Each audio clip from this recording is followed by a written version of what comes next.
तालिबानी सब सोच रहे थे कि अमेरिका की फौज हटे तो इनको हम दिखाएं, और यहां बैठे तालिबान सोच रहे हैं कि ये योगी मोदी हटें और हम इनको मजा चखाएं।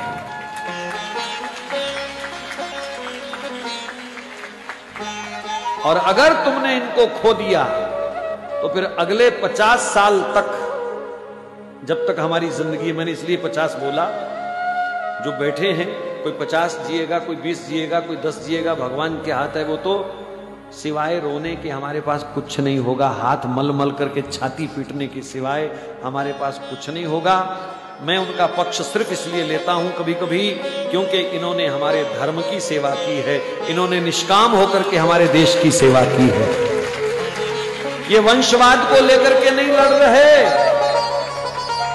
इन्होंने अपने बच्चों के नाम एफडीआं नहीं कराई हैं, इन्होंने कोई अपने 800 करोड़ के बंगले नहीं बनाए हैं, इन्होंने कोई इत्र की फैक्ट्रियां भी नहीं लगाई हैं। इनका जो कुछ है वो देश के लिए है, देश के हित में है। एक प्रधानमंत्री की मां और 10 बाई 10 के कमरे में रहती हो तो उस बंदे के तो चरण धो के पीने चाहिए हिंदू समाज को।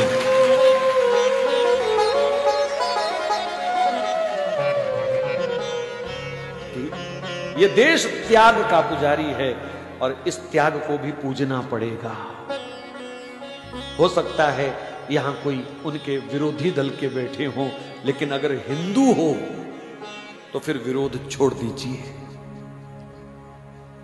बनता ही नहीं है विरोध करना भैया, किसी भी एंगल से विरोध बनता ही नहीं है। वर्तमान समय तो कहता है एकजुट होकर के आंख बंद करके समर्थन करो। बस जो मेरे देश के साथ खड़ा है, जो मेरे धर्म के साथ खड़ा है, जो रामकृष्ण के साथ खड़ा है, जो गाय माता के साथ खड़ा है, हमको उसी के साथ खड़े होना है। बस बात खत्म।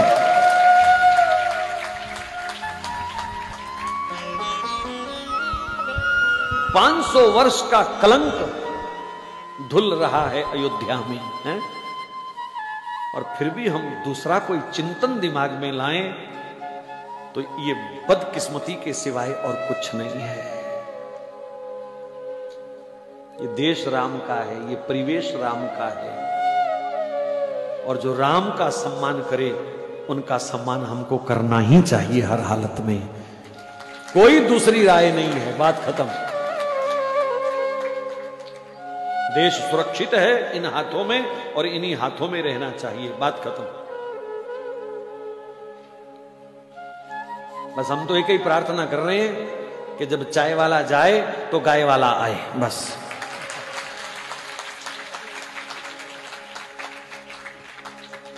और कोई मंशा नहीं है, बस। ये परमात्मा ऐसी विभूतियों को कभी कभी कृपा करके भेजता है। धनुष्मान लेके स्वयं वो बहुत इमरजेंसी में आता है, अपनी विभूतियों को वो भेजता है। और ये भी विभूतियां हैं हमारी, इसलिए आंख बंद करके समर्थन करना चाहिए। ये मेरा आपको व्यक्तिगत सुझाव है, बस, और कुछ नहीं है। ये व्यक्तिगत सुझाव है। देश विदेश में बहुत लोग कथा को सुन रहे हैं, लाइव भी सुन रहे हैं, बाद में भी सुनेंगे। मैं सबको प्रार्थना कर रहा हूं, कम से कम अपना हित पहचानने की आदत डाल लो अब।